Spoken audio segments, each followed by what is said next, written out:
First ചാപ്റ്ററിൽ ഇനി നമുക്ക് പഠിക്കാനുള്ള ലാസ്റ്റ് പോർഷനാണ് ഈ ഒരു legal framework of industrial relations. അപ്പോൾ കഴിഞ്ഞ ഇതിൽ നമ്മൾ പഠിച്ചത് ട്രെൻഡാണ്. ഓക്കെ, അപ്പോൾ ഇൻഡസ്ട്രിയൽ റിലേഷനിൽ ട്രെൻഡുകളെ കുറിച്ച് പഠിച്ചു. അതുപോലെ തന്നെ industrial relations and the state അതുവരെ പഠിച്ചു. Then legal framework of industrial relations വളരെ ഇമ്പോർട്ടൻ്റ് ആയിട്ടുള്ളൊരു ടേമാണ്. അത് എസ് ഒക്കെ വരാൻ ചിലപ്പോൾ ചാൻസ് ഉണ്ട്. Legal framework of industrial relation എന്ന് വരാം. അപ്പോൾ നിങ്ങളത് വരുമ്പോൾ ഞാൻ അണ്ടർലൈൻ ചെയ്ത് വെച്ചിട്ടുള്ള ഈ ലൈനുകൾ നിങ്ങൾക്ക് എഴുതി വയ്ക്കാം. അപ്പോൾ എങ്ങനെയാണ് ഇപ്പോൾ ഇൻഡസ്ട്രിയൽ റിലേഷൻ എന്ന് പറഞ്ഞാൽ നമുക്കറിയാവുന്നതാണ്. പിന്നെ ഒരു ഓർഗനൈസേഷനകത്ത് നല്ല റിലേഷൻ കീപ്പ് ചെയ്യുക. അതിനു വേണ്ടി എന്തെല്ലാം ലീഗൽ ഫ്രെയിം വർക്ക്, ലീഗലായിട്ട് എന്തെല്ലാം ആക്റ്റുകൾ കൊണ്ടുവരണം, എങ്ങനെയെല്ലാം അത് തിട്ടപ്പെടുത്തണം എന്നതിനെക്കുറിച്ചൊക്കെയാണ് എന്ത് പറയുന്നത്, legal framework of industrial relations. ഇതിനകത്ത് എന്താണ് മെയിനായിട്ട് മീൻ ചെയ്യുന്നത് എന്നുള്ളതാണ് ലാസ്റ്റ് അടയാളപ്പെടുത്തിയിട്ടുള്ളത്. Labour law regulate the relationship between the management and the labour on fair and equitable basis. It protects the weak check concentration of economic power in a few hands, brings industrial democracy and give stimulus to develop with justice in various sectors of economy. വളരെ നല്ല രീതിയിൽ, അതായത് ഏതൊരു ലോയും കൊണ്ടുവരുന്നത് ആ ഒരു മേഖലയിൽ നല്ല രീതിയിൽ മുന്നോട്ട് പോകാൻ വേണ്ടിയാണ്. അതുപോലെ തന്നെ ഇൻഡസ്ട്രിയൽ റിലേഷനകത്ത് നിയമം കൊണ്ടുവരുന്നതിന് വേണ്ടിയാണ്.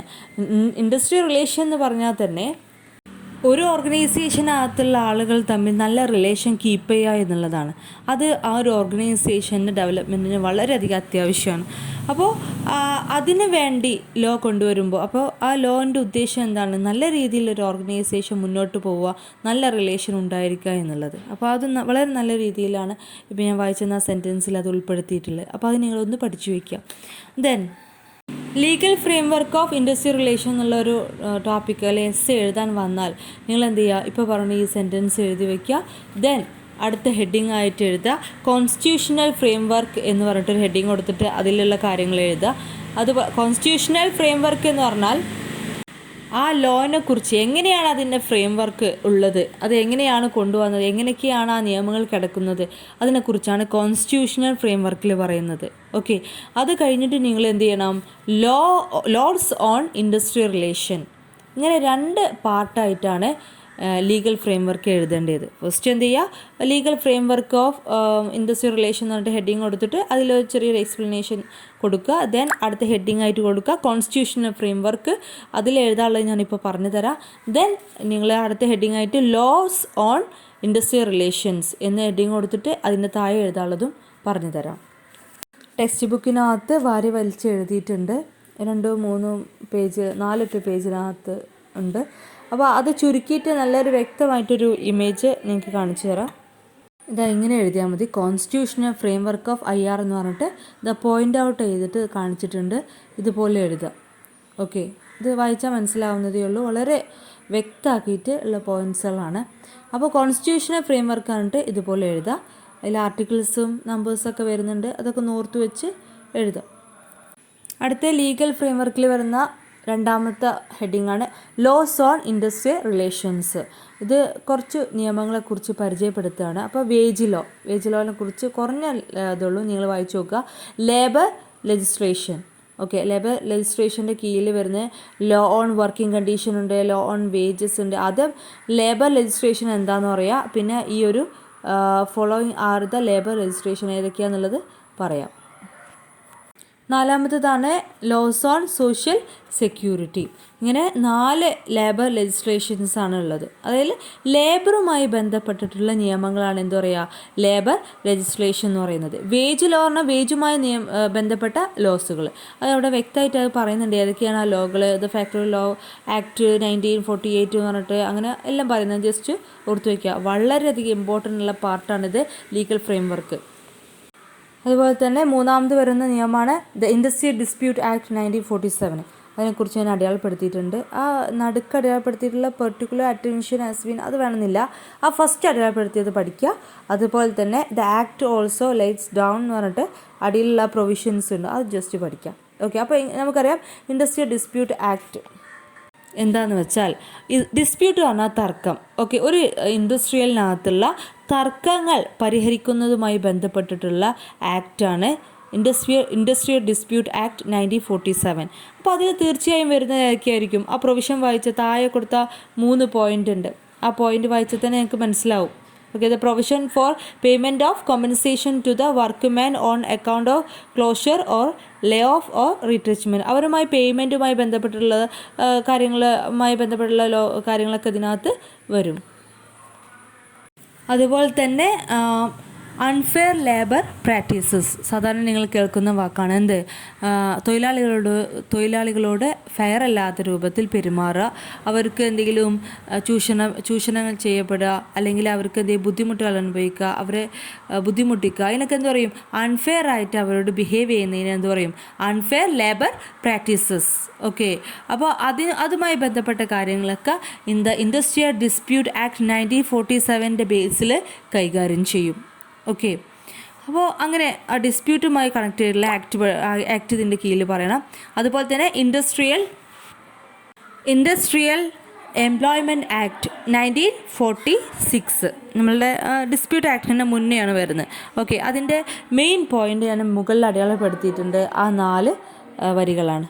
ഓക്കെ, അതിൻ്റെ സ്കോപ്പും ഏതെല്ലാം ആണ് കവർ ചെയ്യുന്നത് ഈ ഒരു ആക്ട് എന്നുള്ളതും കൂടി അതിൻ്റെ താഴെ എക്സ്പ്ലെയിൻ ചെയ്യുന്നുണ്ട്. എസ്റ്റാബ്ലിഷ്മെൻറ്റ് കവേർഡ്, ഇൻഡസ്ട്രിയൽ എസ്റ്റാബ്ലിഷ്മെൻറ്റ്, അതുപോലെ തന്നെ വർക്ക്സ് കവേർഡ്. ഓക്കെ, വർക്കുമായി ബന്ധപ്പെട്ട ആക്റ്റിൽ വരുന്ന കാര്യങ്ങൾ. അങ്ങനെ ഇത്രയും പോർഷനാണ് നിങ്ങൾ ലീഗൽ ഫ്രെയിംവർക്ക് ഓഫ് ഇൻഡസ്ട്രിയൽ റിലേഷനകത്ത് എഴുതേണ്ടത്. അപ്പോൾ അങ്ങനെ ഒരു എസ്സേ വരികയാണ്. ഇതിൽ നിന്ന് ഒരു ക്വസ്റ്റ്യൻ നിർബന്ധമായിട്ടും വരും ഈ ആക്ട്, ഇപ്പോൾ ഈ പറഞ്ഞ ആക്റ്റുമായി ബന്ധപ്പെട്ടത്. അപ്പോൾ legal framework of industrial relation പറഞ്ഞാൽ അത് ജസ്റ്റ് എക്സ്പ്ലെയിൻ ചെയ്യുക. ദെൻ കോൺസ്റ്റിറ്റ്യൂഷണൽ ഫ്രെയിംവർക്ക് എന്ന് പറഞ്ഞിട്ട് ഞാൻ പറഞ്ഞ ആ കാര്യങ്ങൾ എഴുതുക. Then laws on industrial relation എന്ന് പറഞ്ഞിട്ട് വേജ് ലോയും ലേബർ ലെജിസ്ലേഷനും ഇൻഡസ്ട്രിയൽ ഡിസ്പ്യൂട്ട് ആക്റ്റും ഇൻഡസ്ട്രിയൽ എംപ്ലോയ്മെൻറ്റ് ആക്റ്റും ഒക്കെ എക്സ്പ്ലെയിൻ ചെയ്യാം. ഓക്കെ, അടുത്ത് പഠിക്കാനുള്ള പോർഷനാണ് ഇൻഡസ്ട്രിയൽ ഡിസ്പ്യൂട്ട്, അതായത് ഒരു ഇൻഡസ്ട്രിയലിനകത്തുള്ള തർക്കങ്ങൾ. Okay, according to section 2 clause K of industrial dispute act 1947 അങ്ങനെ ഒരു ആക്ടിനെ കുറിച്ച് തൊട്ട് മുന്നേ നമ്മൾ പഠിച്ചു. അപ്പോൾ ആ ആക്ട് തീർച്ചയായും അതിലെന്താണ് പറഞ്ഞിരിക്കുന്നത്, എന്താണ് ഇൻഡസ്ട്രിയൽ ഡിസ്പ്യൂട്ട് എന്താണ് എന്നുള്ളത് വളരെ ഇമ്പോർട്ടൻ്റ് ആണ്. അത് തന്നെ നമ്മൾ പഠിച്ചാൽ മതി. ആ ഫസ്റ്റ് കാണുന്ന ഡെഫിനിഷൻ ഇൻഡസ്ട്രിയൽ ഡിസ്പ്യൂട്ട് ആക്ട് 1947 ഡെഫിനിഷനാണ്. അവിടെ പറയുന്നത് industrial disputes means any dispute or different between employer and employee or between employers and workman or between workman and workman which is connected with employment no employment or നല്ലൊരു വേർഡ്സിലാണ് എഴുതിയിട്ടുള്ളത്. The term of employment or with the condition of labour or any person. അപ്പോൾ എംപ്ലോയ്മെൻറ്റുമായിട്ട് നമ്മൾ വീട്ടിലെ തർക്കങ്ങളൊന്നും ഇവിടെ ഈ ഒരു ഇൻഡസ്ട്രിയൽ ഡിസ്പ്യൂട്ടായിട്ട് വരില്ല. ആ ഒരു ഇൻഡസ്ട്രിയുമായി ബന്ധപ്പെട്ടുള്ള സബ്ജക്റ്റിൽ അതായത് മാനേജേഴ്സും വർക്കേഴ്സും തമ്മിലോ അല്ലെങ്കിൽ വർക്കേഴ്സും തമ്മിൽ തന്നെ അല്ലെങ്കിൽ മാനേജേഴ്സും തമ്മിൽ തന്നെ അങ്ങനെ അതിനകത്തുള്ള ആര് തമ്മിലായാലും ഉണ്ടാവുന്ന തർക്കങ്ങളെ നമ്മൾ എന്ത് പറയും?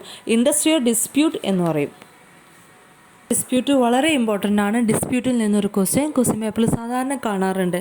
അപ്പോൾ അതിൻ്റെ കോസസ് വളരെ ഇമ്പോർട്ടൻ്റ്. എന്തെല്ലാം കാരണങ്ങൾ കൊണ്ടാവാം ഇൻഡസ്ട്രിയലിൽ ഈ തർക്കങ്ങൾ ഉണ്ടാകുന്നത്? അപ്പോൾ ഒരുപാട് പോയിൻ്റ് ഉണ്ട്. ഇഷ്ടമുള്ള പോയിൻ്റ് നിങ്ങൾക്ക് എഴുതാം. അവോയ്ഡ് ഓഫ് ഫീലിംഗ്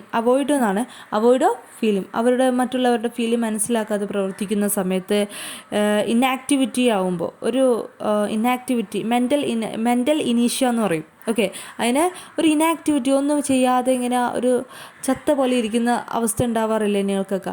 അപ്പോൾ അങ്ങനെ മാനേജ്മെൻറ്റ് അവരുടെ കാര്യം നോക്കിയിരിക്കുന്നു, ഒരു ഉഷാറില്ലാതെ അങ്ങനെ നിൽക്കുമ്പോഴും അവിടെ എന്തുണ്ടാവില്ല? നല്ലൊരു റിലേഷൻ ഉണ്ടാവില്ല.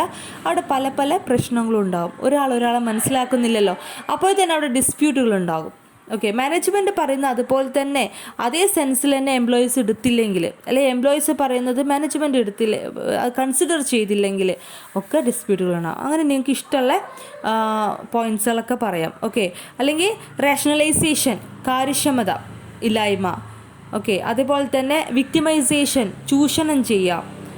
ഓക്കെ, അതേപോലെ തന്നെ അൺഡ്യൂ ഡിസ്മിസൽ, അതൊക്കെ അൺഫെയർ ലേബർ പ്രാക്ടീസസ്. അതാണ് മെയിനായിട്ട് ലേബേഴ്സിനോടുള്ള അൺഫെയർ ആയിട്ടുള്ള പ്രവർത്തനങ്ങൾ. ഓക്കെ, അതൊക്കെ പറയാം. സാലറി കുറച്ച് വാങ്ങുന്ന ചിലപ്പോൾ ഡിസ്പ്യൂട്ട് ഉണ്ടാക്കാം. അതുപോലെ തന്നെ അവരെ നല്ല രീതിയിൽ കൺസിഡർ ചെയ്യാതിരിക്കുമ്പോൾ ഡിസ്പ്യൂട്ട് ഉണ്ടാക്കാം.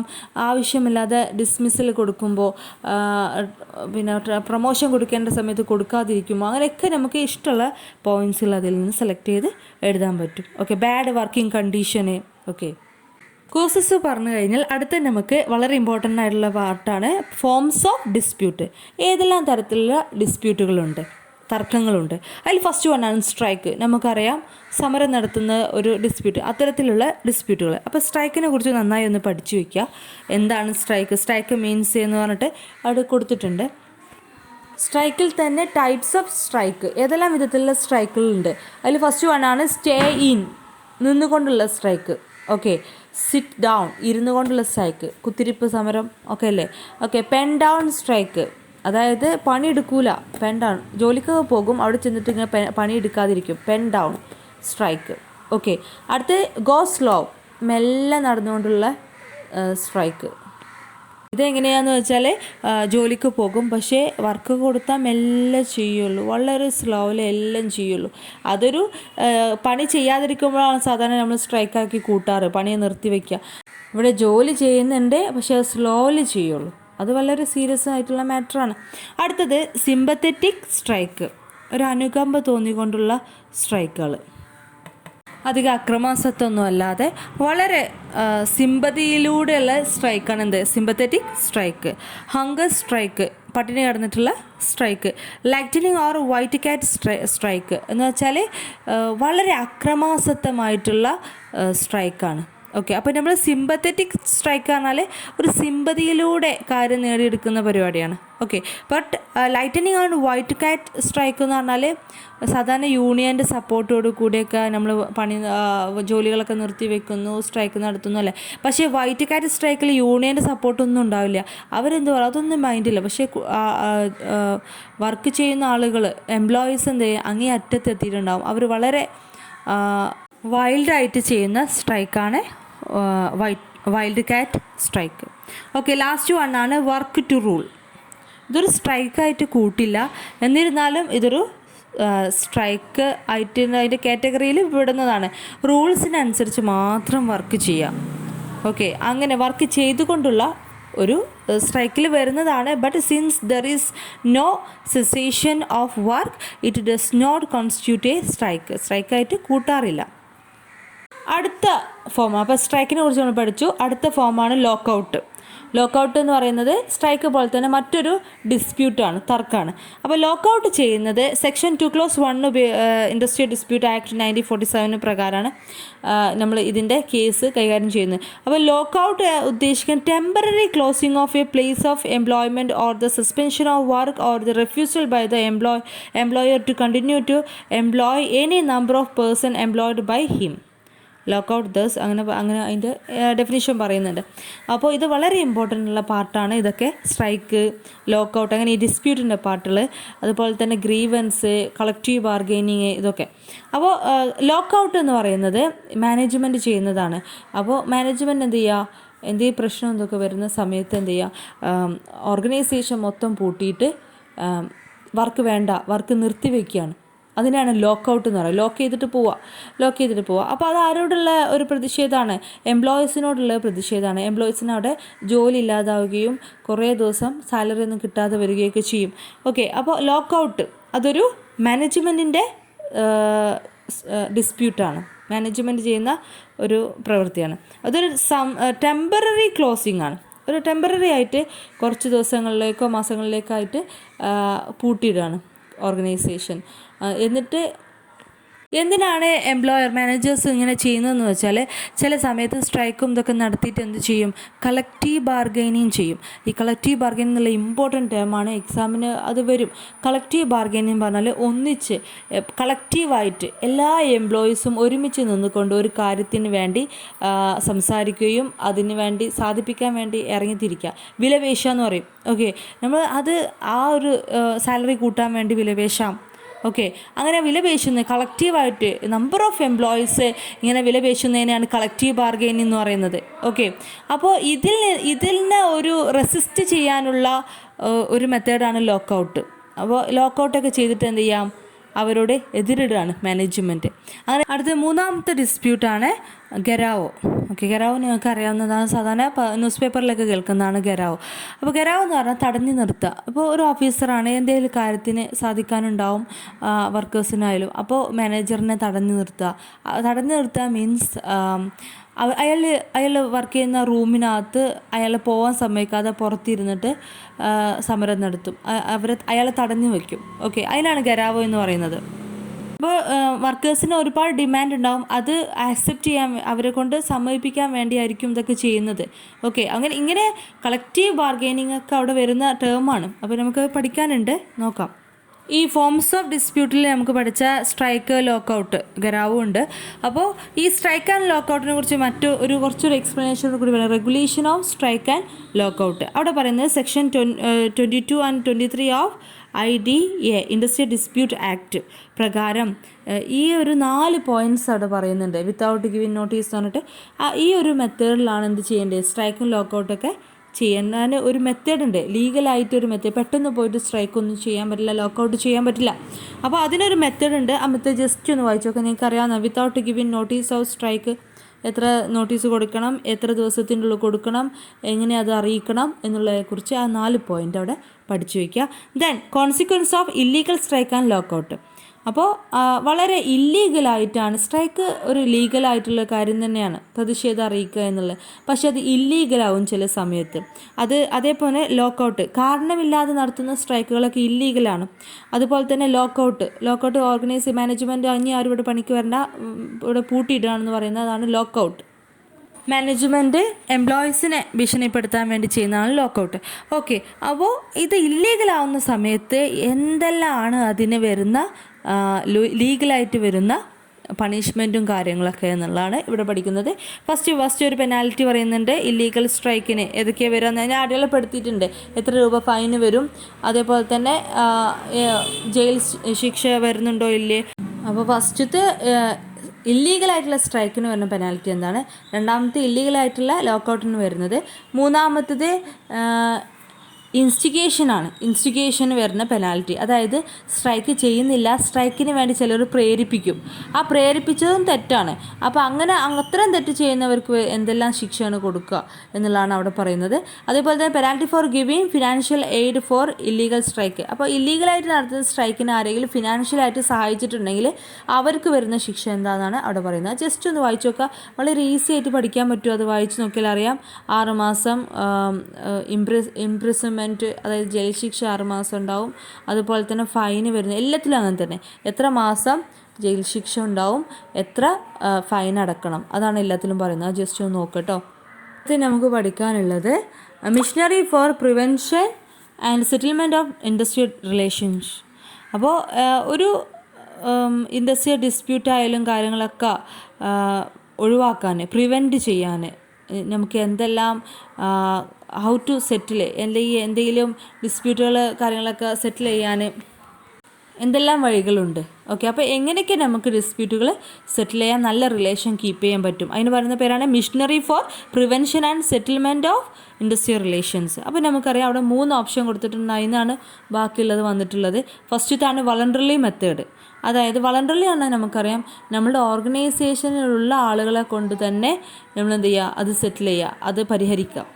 ഗവൺമെൻറ് മെഷീനറി എന്ന് പറഞ്ഞാൽ ഗവൺമെൻറ്റിൻ്റെ സഹായത്തോടു കൂടി ആ പ്രശ്നങ്ങൾ പരിഹരിക്കുക.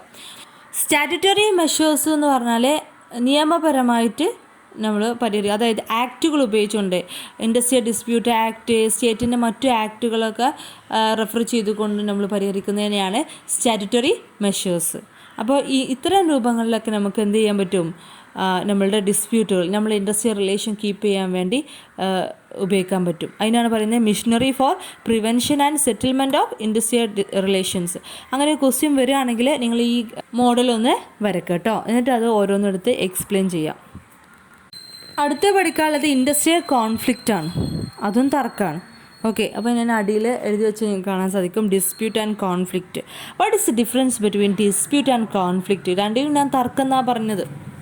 ഡിസ്പ്യൂട്ട് എന്ന് പറയുന്ന ഒരു ഷോർട്ട് ടേമിലേക്കുള്ളതാണ്. ഷോർട്ട് ടേമിലേക്ക് വരുന്ന നെഗോഷ്യബിൾ, എപ്പോഴും നശിക്കാവുന്ന അല്ലെ തീർപ്പാക്കാവുന്ന തർക്കങ്ങളെയാണ് നമ്മൾ എന്ത് പറയുന്നത്, ഡിസ്പ്യൂട്ട് എന്ന് പറയുന്നത്. പക്ഷേ ലോങ് പീരിയഡിലേക്ക് കുറേ കാലം നീണ്ടു നിൽക്കുന്ന അത്ര പെട്ടെന്ന് നെഗോഷ്യബിൾ അല്ലാത്ത തർക്കങ്ങളാണ് എന്ത്, കോൺഫ്ലിക്റ്റ്. ഇപ്പോൾ ഇന്ത്യയും പാകിസ്ഥാനും തമ്മിലുള്ള തർക്കം എന്ന് പറയുന്നത് ഒരു കോൺഫ്ലിക്റ്റാണ്, ഒരു ലോങ് ടേമിലേക്കുള്ളതാണ്. ഓക്കെ. പക്ഷേ നമ്മളെ വീടുകളിലും നമ്മളിവിടെയൊക്കെ മറ്റും ഫ്രണ്ട്സുകളുടെ ഇടയിൽ ഷോർട്ട് ടേമിലേക്ക് ഉണ്ടാവുന്ന തർക്കങ്ങൾ ഉണ്ടാവാറുണ്ട്. അത് ഷോർട്ട് ടേമിലേക്ക്. പക്ഷേ ഫ്രണ്ട്സുകളുടെ ഇടയിലൊക്കെ ലോങ് ടേമിലേക്കുള്ള തർക്കങ്ങൾ ഉണ്ടാവാറുണ്ട്. മുകളിലൊരു ഡെഫിനിഷൻ നിങ്ങൾക്ക് അരോ ചെയ്ത് തന്നിട്ടുണ്ട്, അത് നിങ്ങൾ പഠിക്കുക. കോൺഫ്ലിക്റ്റ് ഈസ് എ പ്രോസസ് എന്ന് പറഞ്ഞിട്ട്. ഓക്കെ, അത് പഠിക്കാം. ഓക്കെ.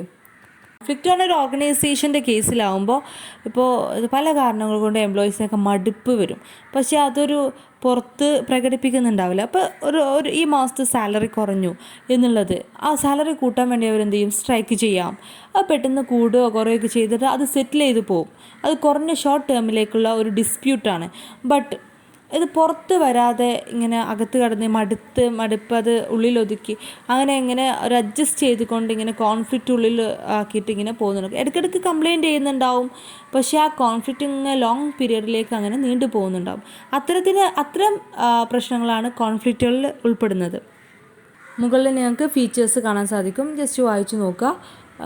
പിന്നെ അതുപോലെ തന്നെ അതിൻ്റെ ലെവൽ ഓഫ് കോൺഫ്ലിക്റ്റ് അതാ. അങ്ങനെയൊക്കെ ലെവൽ ഓഫ് കോൺഫ്ലിക്റ്റിനെ കുറിച്ച് ചോദിക്കുമ്പോൾ എസ് ഒക്കെ ആണെങ്കിൽ നിങ്ങൾ എന്ത് ചെയ്യുക, ഈ ഒരു ഗ്രാഫൊക്കെ വരയ്ക്കുക. ഓക്കെ. അപ്പോൾ ലെവൽ ഓഫ് കോൺഫ്ലിക്റ്റ് ഏതെല്ലാം ലെവലുണ്ട്, അത് ലോ ലെവലിലുണ്ടാവും കോൺഫ്ലിക്റ്റ്. അത് പുറത്തോട്ടൊന്നും വരില്ല, അതിങ്ങനെ അഡ്ജസ്റ്റ് ചെയ്ത് ഇങ്ങനെ എംപ്ലോയി പോകുന്നുണ്ടാവും. മേ ബി മാനേജർക്ക് അതൊക്കെ അവോയ്ഡ് ചെയ്യാം, അതൊന്നും കുഴപ്പമില്ല എന്ന് വെക്കാം. പക്ഷേ ഹൈ ലെവലും ഒപ്റ്റിമൽ ലെവലൊക്കെ ഉണ്ട്, അതൊക്കെ ഡേഞ്ചർ കൂടിയ ലെവലാണ്. ഉള്ളിൽ കിടന്നിട്ട് ഇങ്ങനെ അത് സ്ട്രോങ് ആയിക്കൊണ്ടിരിക്കുകയാണ്. അത്തരം സിറ്റുവേഷൻ ഒപ്റ്റിമൽ ലെവലിലൊക്കെ ആവുന്ന സമയത്ത് തീർച്ചയായും അതിലേക്ക് എത്താതെ നോക്കണം മാനേജ്മെൻറ്റ്. അപ്പോഴേക്കും അത് പരിഹരിച്ചോണം അവരുടെ പ്രശ്നങ്ങൾ. ഓക്കെ. അങ്ങനെ ഈ ഒരു 3 ലെവൽ നിങ്ങളൊന്ന് ജസ്റ്റ് മനസ്സിലാക്കി വയ്ക്കാം. അടുത്തത് സ്റ്റേജസ് ഓഫ് കോൺഫ്ലിക്റ്റ് എപ്പിസോഡാണ്. ഓക്കെ. അപ്പോൾ ഏതെല്ലാം രൂപത്തിലാണ് ആ കോൺഫ്ലിക്റ്റ് ഉണ്ടാകുന്നതെന്നാണ് അതിൻ്റെ ഒരു മോഡലാക്കി വരച്ചിട്ടുണ്ട്. അപ്പോൾ ഫസ്റ്റ് നമുക്ക് സ്റ്റാർട്ട് ചെയ്യുന്നത് ലേറ്റൻറ്റ് കോൺഫ്ലിക്റ്റാണ്. ലേറ്റൻറ്റ് കോൺഫ്ലിക്റ്റ് ആണ് ഒരു മറഞ്ഞിരിക്കുന്ന ഒരു തർക്കം. അതായത് നമ്മൾ മറഞ്ഞിരിക്കുന്ന ഒരു കാരണം ഉണ്ടാവും ഏത് തർക്കത്തിനും. അപ്പോൾ ആദ്യം നമ്മളുടെ ഫസ്റ്റ് തന്നെ പുറത്തോട്ട് വരില്ല, നമ്മൾ മനസ്സിലിരിക്കുന്ന മറഞ്ഞിരിക്കുന്ന ഒരു ലേറ്റൻറ്റ് കോൺഫ്ലിക്റ്റ് ഉണ്ടാവും. ഓക്കെ, കാരണം ഉണ്ടാവും. അടുത്ത എന്ത്, പെർസീവ്ഡ് കോൺഫ്ലിക്റ്റ്. നെക്സ്റ്റ് ആണ് പെർസീവ്ഡ് കോൺഫ്ലിക്റ്റ്. അവന്ത് ചെയ്യും, ഫസ്റ്റത്തെ ലേറ്റൻറ്റ് കോൺഫ്ലിക്റ്റ് ആർക്കും മനസ്സിലാവില്ല അധികം. അയാളുടെ ഉള്ളിൽ ഇങ്ങനെ എംപ്ലോയീസിൻ്റെ ഉള്ളിലൊക്കെ ഇങ്ങനെ ഇത് ഉടലെടുക്കുകയാണ് ഒരു പ്രശ്നം. അപ്പോൾ പെർസീവ്ഡ് കോൺഫ്ലിക്റ്റ് ആണെങ്കിൽ മറ്റുള്ളവർക്ക് മനസ്സിലാവാൻ തുടങ്ങും എന്തോ ഒരു തർക്കം എംപ്ലോയീസിൻ്റെ ഇടയിലുണ്ട്. ഓക്കെ, അങ്ങനെ മനസ്സിലാക്കുന്ന സ്റ്റേജാണെന്ത്, perceived conflict. Then felt conflict. അത് അനുഭവിക്കാൻ തുടങ്ങുകയാണ്, അതെന്തെങ്കിലുമൊക്കെ ആയിട്ട് പുറത്തോട്ട് വരും അല്ലേ. അപ്പോൾ അത് അനുഭവിക്കാൻ തുടങ്ങുകയാണ്, മനസ്സിലാവാൻ തുടങ്ങുകയാണ്. പിന്നെ ചിലപ്പോൾ വർക്കിലൊക്കെ അവർ സ്ലോ ആവാതാക്കുക, അങ്ങനെ അതൊരു ഫെൽറ്റ്, ആ ഒരു കോൺഫ്ലിക്റ്റ്, ആ തർക്കം എന്ത് ചെയ്യാണ്, അനുഭവിക്കാൻ തുടങ്ങുക. ദെൻ മാനിഫെസ്റ്റ് കോൺഫ്ലിക്റ്റ് പറഞ്ഞാൽ പുറത്ത് വരിക, അത് ഏതെങ്കിലും രൂപത്തിലായിട്ട് ആ കോൺഫ്ലിക്റ്റ് അവിടെ നടക്കുക. മാനിഫെസ്റ്റ് കോൺഫ്ലിക്റ്റ് എന്ന് പറഞ്ഞാൽ ആ തർക്കം, ആ കോൺഫ്ലിക്റ്റ് എന്ന് പറയുന്ന ആ ഒരു സ്റ്റേജാണ്. നമുക്ക് പെട്ടെന്ന് കോൺഫ്ലിക്റ്റ് എന്ന് പറയുമ്പോൾ മാനിഫെസ്റ്റ് കോൺഫ്ലിക്റ്റാണ് നമ്മൾ കാണപ്പെടുന്നത്. ഓക്കെ, അത് രണ്ടുപേര് ഭയങ്കരമുള്ള ആ ഒരു കോൺഫ്ലിക്റ്റ് പുറമേലും എല്ലാവരും അറിയുന്ന ആ ഒരു സ്റ്റേജാണ് എന്ത്, manifest conflict. Then conflict resolution. ആ മാനിഫെസ്റ്റ് കോൺഫ്ലിക്റ്റിലാണ് നമ്മളവിടെ ഒപ്റ്റിമൽ ലെവലിലാവുമ്പോഴാണ് ആ മാനിഫെസ്റ്റ് കോൺഫ്ലിക്റ്റിൽ എത്തുന്നത്. ഓക്കെ, അപ്പോൾ എല്ലാവരും അറിയുകയും മാനേജ്മെൻറ്റ് അത് ഇടപെടുകയും അത് പരിഹരിക്കാൻ നോക്കും. അങ്ങനെ പരിഹരിക്കാൻ നോക്കുന്ന സ്റ്റേജാണ് കോൺഫ്ലിക്റ്റ് റെസൊല്യൂഷൻ. ഓക്കെ, അത് പരിഹരിക്കാൻ നോക്കുന്നു. Then conflict after math. അതായത് ആ ഒരു കോൺഫ്ലിക്റ്റ് പരിഹരിച്ചതിന് ശേഷമുള്ള റിസൾട്ടാണ് എന്ത്, കോൺഫ്ലിക്റ്റ് ആഫ്റ്റർ മാത്ത്. അത് മേ ബി പ്രതികൂലമാവാം അല്ലെങ്കിൽ അതിൽ ഗുണകരമാവാം. ഓക്കെ, ചിലപ്പോൾ കോൺഫ്ലിക്റ്റ് തീർന്നിട്ടുണ്ടാവും, ചിലപ്പോൾ എന്തുണ്ടാവും, ആ കോൺഫ്ലിക്റ്റ് അവിടെ തന്നെ കിടക്കുന്നുണ്ടാവും, വെറുതെ ഒരു പരിഹാരമാക്കി മാറ്റിയിട്ടുണ്ടാവും. ഓക്കെ, ചിലപ്പോൾ പാകിസ്ഥാൻ ഇന്ത്യക്ക് തമ്മിലുള്ള അങ്ങനെയാണല്ലോ, ഇടയ്ക്ക് അത് ഇതാണെങ്കിലും പക്ഷേ ആ ഒരു കോൺഫ്ലിക്റ്റ് എന്നാലും തീർന്നിട്ടുണ്ടാവില്ല. അപ്പോൾ അതുപോലെ തന്നെ ചിലപ്പോൾ ഒരു ഒത്തുതീർപ്പിലൊക്കെ അത് അഡ്ജസ്റ്റ് ചെയ്തിട്ടുണ്ടാവും, മാനേജ്മെൻറ്റ് അത് പരിഹരിക്കാൻ നോക്കിയിട്ടുണ്ടാവും. പക്ഷേ എംപ്ലോയീസിൻ്റെ ഇടയിൽ അപ്പോഴും ആ ഒരു കോൺഫ്ലിക്റ്റ് ബാക്കിയാവാം. ചിലപ്പോൾ കോൺഫ്ലിക്റ്റ് തീർന്നിട്ടുണ്ടാവും, ചിലപ്പോൾ അത് ബാക്കിയാവാം. ഒരു എഫക്റ്റ് ഉണ്ടാവുമല്ലോ ആ റെസൊല്യൂഷന് ശേഷം. അപ്പോൾ അതിൽ വീണ്ടും കോൺഫ്ലിക്റ്റ് ഉണ്ടാവും. ഇതൊരു ലോങ് പീരീഡിലേക്കുള്ള കോൺഫ്ലിക്റ്റ് ആണല്ലോ, അത് തീരുന്നില്ല. അങ്ങനത്തെ പ്രശ്നങ്ങളാണ് ഇതിനകത്ത് വരുന്നത്. അതുകൊണ്ട് തന്നെ ആ ആരോ കോൺഫ്ലിക്റ്റ് ആഫ്റ്റർ മാത്ത് കഴിഞ്ഞിട്ട് വീണ്ടും ആരോ ഇട്ടുന്നു എവിടേക്ക്? ലേറ്റൻറ്റ് കോൺഫ്ലിക്റ്റിലേക്ക്. കണ്ടോ നിങ്ങൾ? അതായത് വീണ്ടും അടുത്ത അതുമായി ബന്ധപ്പെട്ട വേറൊരു പ്രശ്നം ഉള്ളിലൊതുക്കുകയാണ്. ലേറ്റൻറ്റ് കോൺഫ്ലിക്റ്റ്, മറഞ്ഞിരിക്കുന്ന ഒരു പ്രശ്നം ഉണ്ടാവുകയാണ്. ഓക്കെ, ദെൻ വീണ്ടും അത് പുറത്തോട്ട് വരും. അപ്പോൾ ഈ ഒരു ഇത് നിങ്ങൾ മനസ്സിലാക്കി വയ്ക്കുക. അടുത്ത് പഠിക്കാനുള്ളതാണ് ടൈപ്സ് ഓഫ് കോൺഫ്ലിക്റ്റ്. എത്ര വിധം കോൺഫ്ലിക്റ്റുകളുണ്ട്? ഇപ്പോൾ ലെവൽ പഠിച്ചു, സ്റ്റേജ് പഠിച്ചു, ഇനി ടൈപ്സിൽ വളരെ ഈസിയുള്ള ഒരു പോർഷനാണ്. പരീക്ഷയ്ക്ക് വരാനും ചാൻസ് ഉണ്ട്. ഈ കോൺഫ്ലിക്റ്റും അതുപോലെ തന്നെ ഗ്രീവൻസ്, കളക്റ്റീവ് ബാർഗെയിനിങ്, ഇതൊക്കെ വളരെ ഇമ്പോർട്ടൻ്റ്. പിന്നെ ലീഗൽ ഫ്രെയിം വർക്ക്, അതൊക്കെ പെട്ടെന്ന് ഇൻഡസ്ട്രിയൽ റിലേഷൻ സബ്ജക്റ്റ് വരുമ്പോൾ തന്നെ നമ്മൾ ഓർക്കാവുന്ന പോർഷൻസുകളാണ്. അപ്പോൾ ടൈപ്സ് ഓഫ് കോൺഫ്ലിക്റ്റിൽ വരുന്നത് ഇൻഡിവിജ്വൽ കോൺഫ്ലിക്റ്റ്, ഗ്രൂപ്പ് കോൺഫ്ലിക്റ്റ്, അതേപോലെ തന്നെ ഓർഗനൈസേഷണൽ കോൺഫ്ലിക്റ്റ്. ഇൻഡിവിജ്വൽ കോൺഫ്ലിക്റ്റ് പറഞ്ഞാൽ കുറച്ച് ആളുകൾ തമ്മിലുള്ള കോൺഫ്ലിക്റ്റ്, എംപ്ലോയീസോ ഒരു ഓർഗനൈസേഷനകത്തുള്ള കുറച്ച് ആളുകൾ തമ്മിലുള്ള കോൺഫ്ലിക്റ്റ്. ഗ്രൂപ്പ് വൈസുള്ള കോൺഫ്ലിക്റ്റ് ആണെങ്കിൽ ഗ്രൂപ്പ് കോൺഫ്ലിക്റ്റ്. ഓർഗനൈസേഷണൽ കോൺഫ്ലിക്റ്റ് പറഞ്ഞാൽ ഒരു ഓർഗനൈസേഷൻ ബേസിലാണെങ്കിൽ അത് ഓർഗനൈസേഷണൽ കോൺഫ്ലിക്റ്റ്.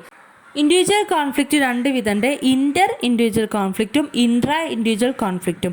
ഇൻ്റർ എന്ന് പറയുന്നത് രണ്ടോ അതിൽ കൂടുതൽ രണ്ട് പേര് തമ്മിൽ, അത് രണ്ടോ മൂന്നോ പേര് തമ്മിലുള്ള കോൺഫ്ലിക്റ്റാണ് എന്ത്? ഇൻ്റർ ഇൻഡിവിജ്വൽ കോൺഫ്ലിക്റ്റ്. പക്ഷേ ഇൻട്രാ ഇൻഡിവിജ്വൽ കോൺഫ്ലിക്റ്റ് പറഞ്ഞാൽ ഒരാൾ അയാളിൽ തന്നെ ഉണ്ടാകുന്ന കോൺഫ്ലിക്റ്റാണ്. അതെന്ത് കോൺഫ്ലിക്റ്റാണ് വിചാരിക്കും? രണ്ട് പേര് തമ്മിലുള്ള തർക്കം പറഞ്ഞാൽ ഓക്കെ. പക്ഷേ ഇൻട്രാ ഇൻഡിവിജ്വൽ കോൺഫ്ലിക്റ്റ് പറഞ്ഞാൽ അയാളിൽ തന്നെ ഉണ്ടാകുന്ന കോൺഫ്ലിക്റ്റാണ്. ചില സമയത്തൊക്കെ നമുക്ക് പ്രശ്നങ്ങളുണ്ട്, നമ്മൾ സ്വയം ഇരിക്കുമ്പോഴൊക്കെ നമുക്ക് പ്രശ്നങ്ങൾ ഉണ്ടാവാറുണ്ട്. അപ്പോൾ നമ്മൾ തന്നെ പറയും ഇതിലിപ്പോൾ എന്ത് ചെയ്യും? അതായത് അവിടെ ഒരുപാട് ഫാക്ടേഴ്സുകളാണ് ഉണ്ടാവുക. ഓക്കെ, ഒരാളാണ്, അയാളെ മുന്നിൽ തന്നെ അയാൾക്ക് ഒരുപാട് ഓപ്ഷൻസ് ഉണ്ടാവും. അപ്പോൾ അതിൽ ഏതെടുക്കണം, എങ്ങനെ ആവണം, അത് തമ്മിലുള്ള കോൺഫ്ലിക്റ്റുകളായിരിക്കും. ഇപ്പോൾ ഒരാൾക്ക് ജോലി കിട്ടുകയാണെങ്കിൽ രണ്ട് സ്ഥലത്ത് നിന്ന് അപ്പോയിൻമെൻറ്റ് ലെറ്റർ കിട്ടി, രണ്ട് ഓർഗനൈസേഷൻ. അപ്പോൾ ഏത് ഓർഗനൈസേഷനിൽ പോകണം എന്നുള്ള ഒരു കോൺഫ്ലിക്റ്റ് അയാളുടെ ഉള്ളിലുണ്ട്. ഓക്കെ, അതൊന്ന് അനലൈസ് ചെയ്യാൻ കുറച്ച് ബുദ്ധിമുട്ടുള്ള കോൺഫ്ലിക്റ്റാണ് ഇൻട്രാ ഇൻഡിവിജ്വൽ കോൺഫ്ലിക്റ്റ്. അയാളുടെ ഉള്ളിൽ വരുന്ന കോൺഫ്ലിക്റ്റാണ്. അയാളിൽ നിന്ന് അയാളുടെ ഉള്ളിലെ ഒരുപാട് ഫാക്ടേഴ്സുമായി ബന്ധപ്പെട്ടുള്ള കോൺഫ്ലിക്റ്റുകളാണ്. ഒരു കാര്യം തന്നെ നമ്മൾ ചെയ്യുന്ന സമയത്ത് നമുക്ക് നെഗറ്റീവായിട്ടും പോസിറ്റീവായിട്ടും അത് എഫക്റ്റ് ചെയ്യാറുണ്ട്. ഓക്കെ, അപ്പോൾ രണ്ട് തിങ്സുകൾ ഒരാളിൽ നിന്ന് തന്നെ വരുമല്ലേ, അതൊക്കെ ഒരു എന്താണ് ഇൻട്രാ ഇൻഡിവിജ്വൽ കോൺഫ്ലിക്റ്റാണ്. ഓക്കെ, അപ്പോൾ അടുത്തത് ഗ്രൂപ്പ് കോൺഫ്ലിക്റ്റാണ്. അതിൽ ഇൻ്റർ ഗ്രൂപ്പ് കോൺഫ്ലിക്റ്റ് പറഞ്ഞാൽ രണ്ട് ഗ്രൂപ്പുകൾ തമ്മിലുള്ള കോൺഫ്ലിക്റ്റാണ്. ഇൻട്രാ ഗ്രൂപ്പ് കോൺഫ്ലിക്റ്റ് പറഞ്ഞാൽ ഒരു ഗ്രൂപ്പിനകത്ത് തന്നെ വരുന്ന കോൺഫ്ലിക്റ്റാണ്. ഓർഗനൈസേഷണൽ കോൺഫ്ലിക്റ്റിൽ ഇൻ്റർ ഓർഗനൈസേഷണൽ കോൺഫ്ലിക്റ്റ് എന്ന് പറഞ്ഞാൽ രണ്ട് ഓർഗനൈസേഷൻ തമ്മിലുള്ള കോൺഫ്ലിക്റ്റാണ്. ഇൻട്രാ ഓർഗനൈസേഷണൽ കോൺഫ്ലിക്റ്റ് എന്ന് പറഞ്ഞാൽ ആ ഒരു ഓർഗനൈസേഷനുള്ളിൽ വരുന്ന കോൺഫ്ലിക്റ്റാണ്. ഓക്കെ, അപ്പോൾ ഇതാണ് ഇതിൻ്റെ ടൈപ്സ് വരുന്നത്. ഓക്കെ, അപ്പോൾ നെക്സ്റ്റ് നമുക്ക് പഠിക്കാനുള്ളത് ഇനി ഈ കോൺഫ്ലിക്റ്റിനകത്ത് ഇനി നോക്കാനുള്ളത് കോൺഫ്ലിക്റ്റ് മാനേജ്മെൻറ്റും കോൺഫ്ലിക്റ്റ് റെസൊല്യൂഷൻ മോഡലും മാത്രമേ ഉള്ളൂ. ഓക്കെ, അപ്പോൾ കോൺഫ്ലിക്റ്റ് മാനേജ്മെൻറ്റ് എന്ന് പറഞ്ഞാൽ ഡൊമിനൻസ്, അതിൽ ഒരു 4 പോയിൻ്റാണ് പഠിക്കാനുള്ളത്. അപ്പോൾ കോൺഫ്ലിക്റ്റ് എങ്ങനെ മാനേജ് ചെയ്യാം എന്നാണ് പറയുന്നത്. ഓക്കെ, അപ്പോൾ അതിൽ ഫസ്റ്റ് ഡൊമിനൻസ് ത്രൂ പൊസിഷൻ. മാനേജ്മെൻറ്റിന് എന്ത് ചെയ്യാം? അവരുടെ ആ പൊസിഷൻ വെച്ചുകൊണ്ട് അത് സോൾവ് ചെയ്യാൻ ശ്രമിക്കാം, കോൺഫ്ലിക്റ്റ് മാനേജ് ചെയ്യാൻ ശ്രമിക്കാം. ഓക്കെ, അപ്പോൾ പൊസിഷൻ വെച്ചുകൊണ്ട് എങ്ങനെ മാനേജ് ചെയ്യാമെന്ന് വെച്ചാൽ നമുക്ക് എപ്പോഴും അറിയാം, താഴ്ന്ന സബോർഡിനേറ്റ്സിനെ എപ്പോഴും കൺട്രോൾ ചെയ്യാനും മാനേജ് ചെയ്യാനുള്ള പവർ ആർക്കുണ്ട്? മുകളിലുള്ള പൊസിഷനിൽ നിൽക്കുന്ന മാനേജേഴ്സിനൊക്കെ ഉണ്ട്. അപ്പോൾ ആ ഒരു വേയിലൂടെ, ആ ഒരു പവറിലൂടെ, ആ ഒരു പൊസിഷനിലൂടെ മാനേജ് ചെയ്യാം. അടുത്തത് appeal procedure. Okay, appeal procedure എന്ന് പറഞ്ഞാൽ അപ്പീൽ കൊടുത്തുകൊണ്ട് ഹയർ അതോറിറ്റിക്ക് അപ്പീൽ കൊടുത്തുകൊണ്ട് എന്ത് ചെയ്യാം? ഇത് മാനേജ് ചെയ്യാം അത്തരം പ്രൊസീജിയറിലൂടെ. ഓക്കെ, അടുത്തത് ലൈസൺ ഗ്രൂപ്പ്സ് ആണ്. അതിൽ ആർബിട്രേറ്റർ വയ്ക്കുക, അതുപോലെ തന്നെ ആർബിട്രേറ്ററെ വെച്ചുകൊണ്ട് അപ്പോയിൻമെൻറ്റ് ചെയ്തുകൊണ്ടൊക്കെ എന്ത് ചെയ്യുക? ഇത് മാനേജ് ചെയ്യാം, ഇതിൻ്റെ കാര്യങ്ങൾ മാനേജ് ചെയ്ത് പോവുക. അടുത്ത ലാസ്റ്റ് വണ്ണാണ് റെഡ്യൂസ് ഇൻ്റർഡിപ്പെൻഡൻസ്. ഇൻ്റർഡിപ്പെൻഡൻസ് എന്ന് വെച്ചാൽ പരസ്പരമുള്ള ഒരു ആശ്രയം, അത് കുറച്ചുകൊണ്ട് എന്ത് ചെയ്യാം? മാനേജ് ചെയ്യാം. ഒരു തർക്കം ഉണ്ടാകുമ്പോൾ അവിടെ എന്തുണ്ടാവും? നല്ല റിലേഷൻ ഉള്ളിടത്ത് നല്ല തർക്കങ്ങൾ ഉണ്ടാവുള്ളൂ. ഓക്കെ, ആ ഒരു തിയറിയാണ് ഇവിടെ പറയുന്നത്. Reduce interdependence. ഒരാൾ ഡിപ്പെൻഡ് ചെയ്യുന്നത് കുറച്ച് കഴിഞ്ഞാൽ തർക്കവും കുറക്കാം, കോൺഫ്ലിക്റ്റ് കുറക്കാം. ഓക്കെ, അപ്പോൾ ഇൻ്റർഡിപ്പെൻഡൻസ് എന്ത് ചെയ്യുക? റെഡ്യൂസ് ചെയ്യുക. ഒരു ഡിപ്പാർട്ട്മെൻറ്റ് മറ്റൊരു ഡിപ്പാർട്ട്മെൻറ്റ് ആശ്രയിക്കുന്നത് കുറക്കുക. അങ്ങനെ കുറച്ച് കഴിഞ്ഞാൽ എന്ത് ചെയ്യാം? നമുക്ക് കോൺഫ്ലിക്റ്റുകൾ കുറക്കാൻ സാധിക്കും. അടുത്തത് നമുക്ക് പഠിക്കാനുള്ളത് കോൺഫ്ലിക്റ്റ് റെസൊല്യൂഷൻ മോഡലാണ്. അപ്പോൾ ഈ കോൺഫ്ലിക്റ്റ് തൊട്ട് മുന്നേ പറഞ്ഞ മാനേജ് ചെയ്യൽ എങ്ങനെയാണ്, എങ്ങനെ ഇത് മാനേജ് ചെയ്ത് പോകാം. ഇനി അടുത്ത ഇത് എങ്ങനെ റെസൊല്യൂട്ട് ചെയ്യാം, ഇതിന് സൊല്യൂഷൻ എങ്ങനെ കണ്ടെത്താം. ഓക്കെ, അതിന് നിങ്ങൾക്കിവിടെ ഒരു ഇമേജ് കാണാൻ സാധിക്കും അല്ലേ, ഒരു മോഡൽ. ഈ മോഡൽ പഠിച്ചാൽ തന്നെ ഇതിൻ്റെ മുകളിലെ എക്സ്പ്ലനേഷനൊക്കെ ഈ ഒരു കാര്യമാണ്, ഈ ഒരു മോഡലാണ്. ഓക്കെ, അപ്പോൾ ഈ ഒരു മോഡലിൽ പറയുന്നത് 5 കാര്യങ്ങൾ എഴുതിയിട്ടുണ്ട് അവിടെ. അക്കോമഡേറ്റ്, അതേപോലെ കൊളാബറേറ്റ്, കോംപ്രമൈസ്, അവോയ്ഡ്, കോമ്പറ്റ്. അപ്പോൾ ഇതിനകത്ത് അക്കോമഡേറ്റ് പിന്നെ കൊളാബറേറ്റ് മുകളിലാണ് എഴുതിയിട്ടുള്ളത്, കോംപ്രമൈസ് നടുവിൽ, താഴെയായിട്ട് അവോയ്ഡും കോമ്പീറ്റും എഴുതിയിട്ടുണ്ട്. ഓക്കെ, അപ്പോൾ ഫസ്റ്റ് അതിൻ്റെ സൈഡിലായിട്ട് ഹൈ എന്ന് എഴുതിയിട്ടുണ്ട്, മുകളിൽ താഴെ ലോ എന്ന് എഴുതിയിട്ടുണ്ട്, കൺസേൺ ഫോർ അതേഴ്സ്.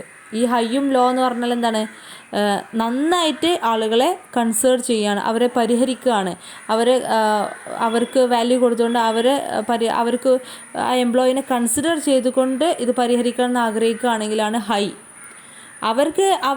അവരെ അവോയ്ഡ് ചെയ്യുന്ന കേസാണ് എന്ത് ലോയിൽ വരുന്നത്, അവരത്ര കൺസിഡർ ചെയ്യാത്ത കേസാണ് ലോയിൽ വരിക. അപ്പോൾ ഹൈയിൽ വരുന്ന ബോക്സുകളാണ് അക്കോമഡേറ്റും കൊളാബറേറ്റും. ഓക്കെ, അതായത് അക്കോമഡേറ്റ് പറഞ്ഞാൽ യോജിപ്പിച്ച് കൊണ്ടുപോവുക, കൊളാബറേറ്റ് പറഞ്ഞാൽ സഹകരിക്കുക, ഒരു പറയുന്നതൊക്കെ സഹകരിച്ച് കൊണ്ടുപോവുക. ഇത് ഇങ്ങനൊരു അത്തരം പ്രവർത്തനങ്ങളൊക്കെ എപ്പോഴാണ് അവരെ നന്നായി ഈ കോൺഫ്ലിക്റ്റ് ഉള്ള ആളുകളെ നന്നായി കൺസിഡർ ചെയ്യുമ്പോഴാണ്. അടുത്ത സെൻറ്ററിൽ വരുന്ന കോംപ്രമൈസ്, അതായത് നല്ല രീതിയിൽ പരിഹരിക്കാൻ പറ്റുന്നില്ല ആ ഒരു കോൺഫ്ലിക്റ്റ്, അത് കോംപ്രമൈസ് ചെയ്തിട്ട് 2 പേരും കോംപ്രമൈസ് ചെയ്യാണ്. ഓക്കെ, അതൊരു മിഡിലായിട്ട് വരും കോംപ്രമൈസ്. താഴെ വരുന്ന അവോയ്ഡാണ് കോമ്പീറ്റാണ്.